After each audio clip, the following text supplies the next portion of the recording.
Commercials are important. Commercials bring in ad revenue. Ad revenue can turn into a person's income, which then in turn stimulates the economy.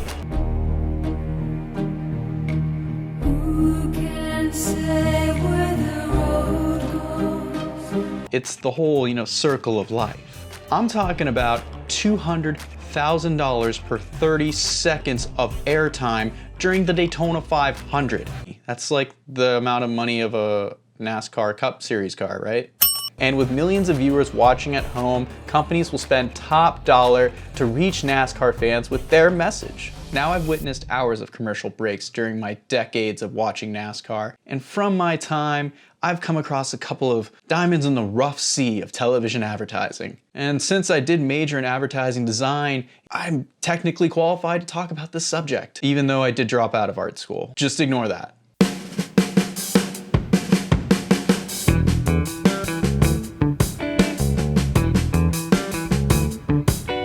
I think how lucky I am to be a NASCAR Winston Cup driver, and how fortunate I am to have a great sponsor like NAPA Auto Parts. This is probably one of the funniest ones I can remember. Early 2000s, Michael Waltrip was signed to DEI, and through that relationship, sponsor NAPA, they put a lot of ads together where Michael was really the face of the ad. And it's great because in NASCAR, you really have to play up the marketability of the driver. The driver is an identity piece. With Michael Waltrip, you have such a great personality. Someone who really likes to show up in front of the camera and be lighthearted and funny. It really works well with the brand and for NAPA, so it's perfect. This ad one in particular, just how genuine Michael is in the ADR, just the verbal stuff. Because NAPA understands quality and value, and the importance of having a friendly, knowledgeable staff. He's just like, yeah, NAPA, it's a great thing. It's great for reaction of him just realizing. Looking around at the empty grandstands and listening to the silence of pit road, that I realize I'm at the wrong track. The wide shot on the back straightaway at Charlotte too was funny. It was just like nothingness, and you just see Michael Waltrip in the corner. And also like talking about having that association for the fans to really draw the correlation when they see the commercial is him in his suit. He's fully suited. What driver do you see like walking the course at like 6 o'clock in the morning is in their fire suit? One of those truth and lies in advertising. You need to have that association, so it's always funny to me. What's really great is this agency that worked on this ad, Falcon Morton, continued to work with Michael Waltrip and NAPA for the entire duration of the 2000s, and they produced some amazing ones. Hey Sammy, could you turn the amp down a little lower? Sure, you think you could drive a little faster?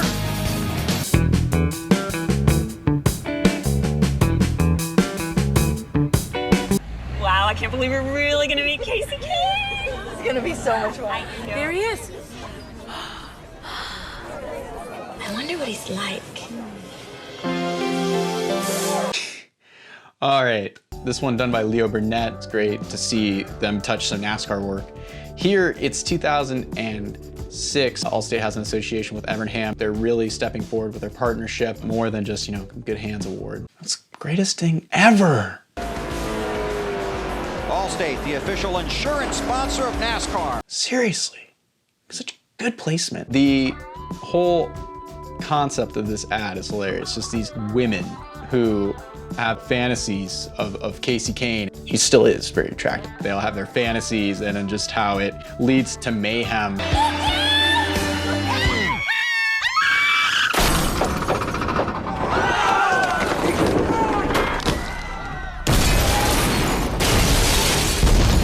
Man, it's really great I have insurance at this point.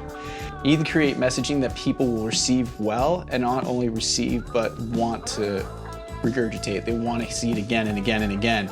And when you have commercial breaks happening all the time in a NASCAR race, this was a great commercial to watch. Allstate, official sponsor of NASCAR. I'm super sorry about your car.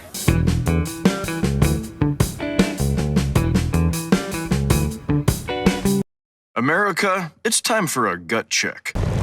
Yes, we the people have gotten soft, and all the likes in the world aren't gonna save us now. But one thing will. So this was produced by NBC, and this was a Super Bowl ad. We're not here to start no trouble. We're just here to do the Super Bowl shuffle. So NBC has announced they're gonna have NASCAR coverage back. It's very, very humorous, very American or American. It's a great song. People who wrote it had really interesting things to rhyme with aspects of NASCAR. Welcome to the place where we speed all day, where we bump and grind in a non-sexual way, where men and women compete together, just like they did back in the 18-nevers. That was good. The visuals are hilarious, how Nick Offerman is used so frequently in this commercial. And it's great that NBC uses Offerman. At the time, he was like Ron Swanson on Parks and Rec. So why not put someone who's popular and recognizable to American culture, like as far as pop culture, in an ad about NASCAR. At this time, I believe NBC had the Super Bowl. So when you have the Super Bowl and you have all these ad bases bought out for your own property that you're gonna air later in the year, you're gonna go all out. My favorite part probably is the bushes. The bushes. The bushes. Meta humor, funny. The whole Kyle Busch family, the American flag thong flipping in the race car. Everybody gets a trophy. As long as they win the race. That's great. So definitive about like what makes NASCAR in the American eye and what separates it from like all other forms of venue and excitement and entertainment. It definitely was another identifying piece of NASCAR kind of at the time, and it's really great. It's funny, it's hilarious, it's good to poke fun at yourself. To the average fan, this is what they want to see at the track, and that's cool. It's cool. You'll get it every weekend probably if you watch NASCAR race. Hello, glory. Goodbye, strife. You've got NASCAR.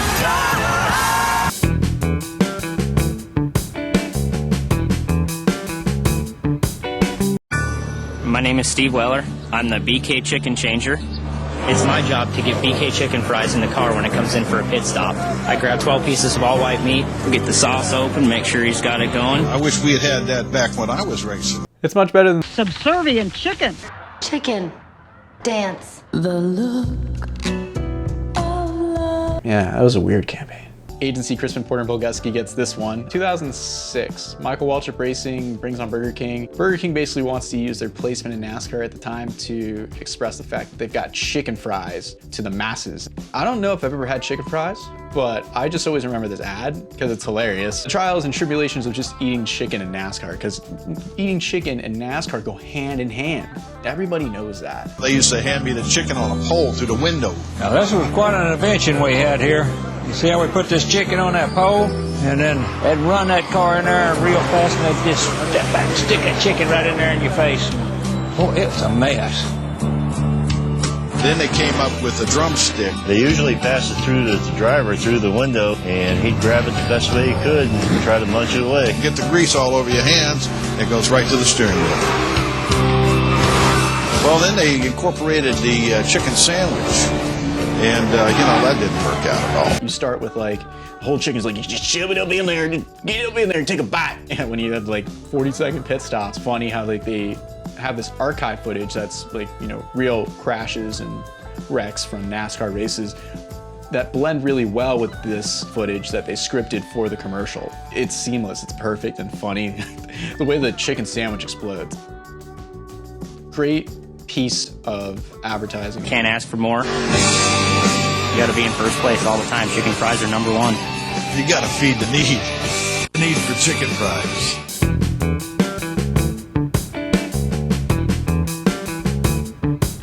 Refer to the report that we got last week and look at the chart. Hi guys. We're gonna do. I kind of changed my mind.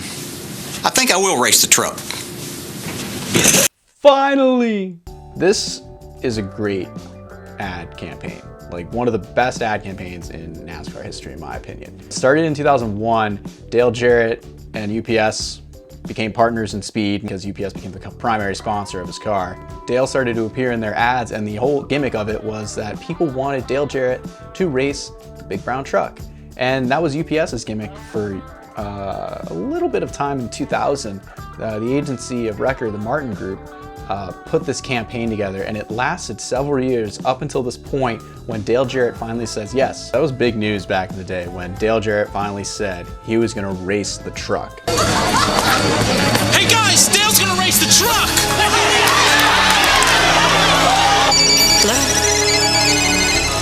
Dale Jarrett is going to race the truck! Breaking news, Dale Jarrett will race the truck. Well, it's about time, Dale.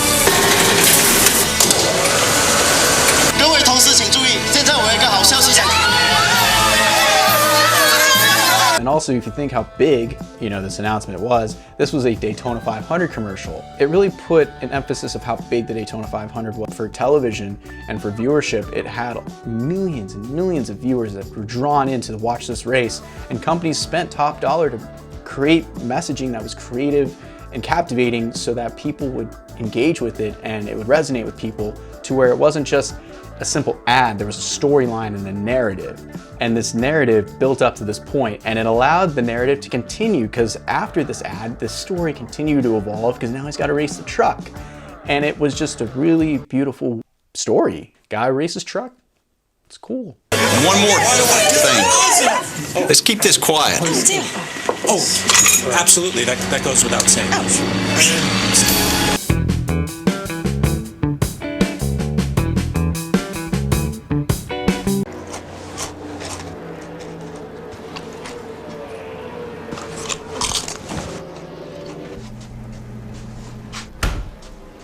Where'd you go? I just did a bump and run and took the lead. I ran out of dip. Dip? Kurt Busch is all sweaty and pissed off. Dip? So that ad appeared in the campaign How Bad Have You Got It, which was from agency Y&R, who was NASCAR's agency of record at the time. And this was in this interesting third year of the campaign, where they had two ads come out that were more focused on the intensity and the driver aspect of the race that related it to the fan. And this was just hilarious, these two ads that came out. One was Kevin Harvick, someone changed the channel. Just seeing what else is on. Well, I just spun my car through the grass at 120 miles an hour. And in this one, where the dude goes up and gets dip. I'm racing neck and neck, and that's all you can think about is dip? You need to get your priorities straight. Hilarious, because it's great. It's a great moment of the time. At the time, that was an iconic thing. Even in 2002, 2003, you're like still remembering when Kurt Busch does the bump and run. Now it's an ad, and it not only is an ad, it's a clever ad, because it's like, man, I'm so dedicated to this race right now, I'm not even gonna stand up to go to the bathroom. I think the police are at my door. I'm not gonna answer it. Well, SWAT team, excuse me, I gotta crank it up. There is no real on-track footage, and this series of ads was so good at using archive footage. Bush got under him and muscled Jimmy Spencer. You don't see that often.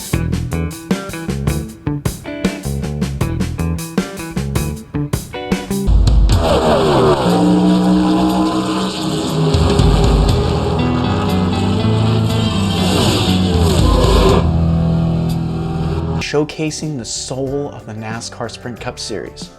So produced by Goodbye Silverstein and Partners for Sprint, who was their client at the time. This was mainly Sprint taking an investment in its own investment by creating messaging for the NASCAR Sprint Cup Series, which Sprint paid a lot of money to be the title sponsor of.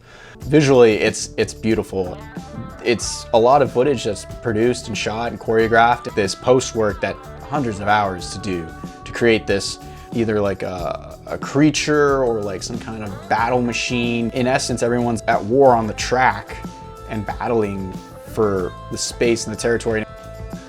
It puts more of a visual to what's happening out on the track. You can't really break that down for the average viewer to see how intense that is. And I think this visually draws that, and it puts more of a relation to it with these characters or these creatures that these cars inevitably turn into. And it's more about the cars than it is about the drivers, which is interesting. It's now the NASCAR Sprint Cup Series.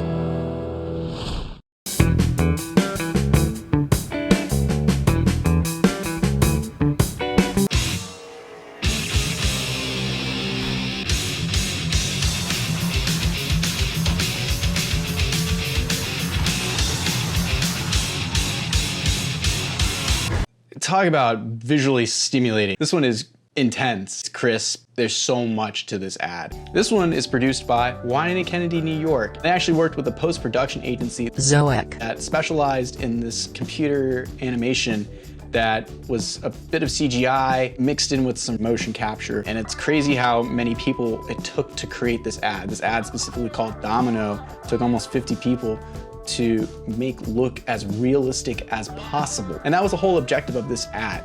Wyden and Kennedy wanted it to look real.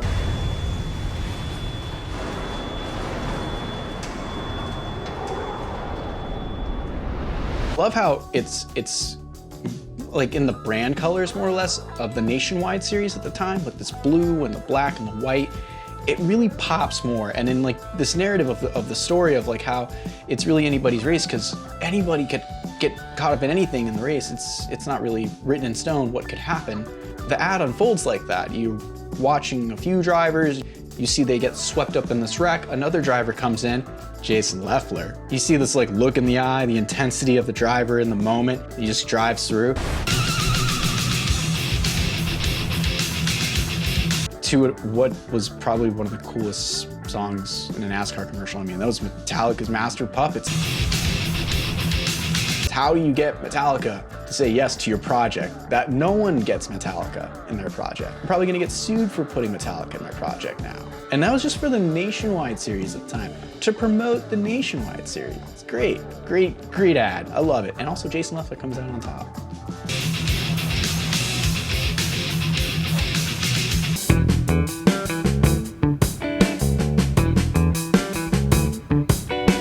Dear Darrell, you were voted most popular driver in '89 and '90, but I must admit, back in the '70s, I booed you.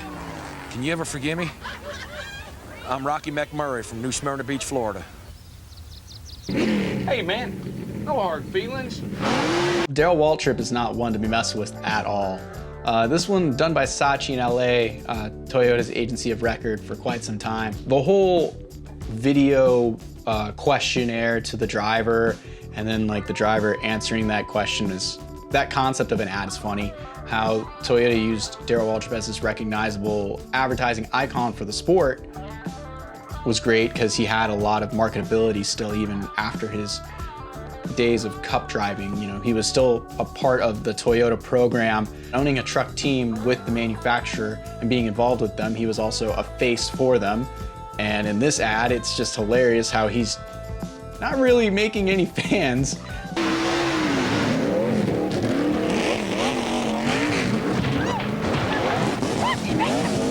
To do burnouts in front of this guy's house who just booed him in like a short period of his career. Who cares, man? You're winning. You know you were that good if you're getting booed. So it was just great for Toyota to create messaging like this, because a lot of people didn't like Toyota and still don't like Toyota. For the sport, as far as, you know, a company that's come in and marketed itself extremely well, it's been Toyota, especially over the last 17 years, so.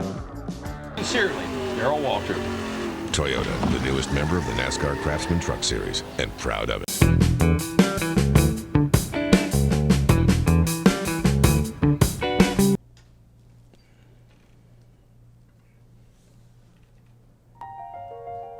For every turn, a twist. For every start, an untimely finish. For every win, someone who loses it. For every number, a nation. For every celebration, a brawl. For every split second, years of work. For every heaven, a hell. For every good old boy, a good old girl. For every curse, a prayer. For every ounce of order, a jug of chaos. For every twist, there's a turn.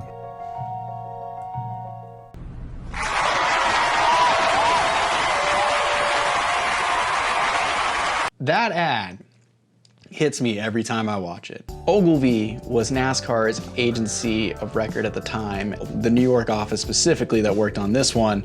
The copy in it, and it's very copy driven. Copy. The words used in the ad. You're instantly grabbed by this copy working with these visuals. They work hand in hand. There's a visual that's fed in with some copy, or copy that leads to a visual. It's a piece of messaging that's so impactful that it resonates with so many people throughout time. You can show this to a young fan today, and it would identify to them what they hold true to NASCAR. And that's what ads do.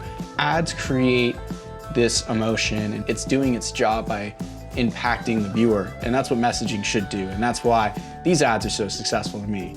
You know, I'd love to hear in the comments below, what are your favorite ads? Did you think that there was a better Michael Waltrip Napa ad? Do you think that ads with Dale Jr. are probably the best ones? Because some of his Budweiser stuff's pretty fire. Or, you know, should we leave it to the holy grail of all, Carl Edward? Let me know in the comments below. It's my trip down television commercial memory lane.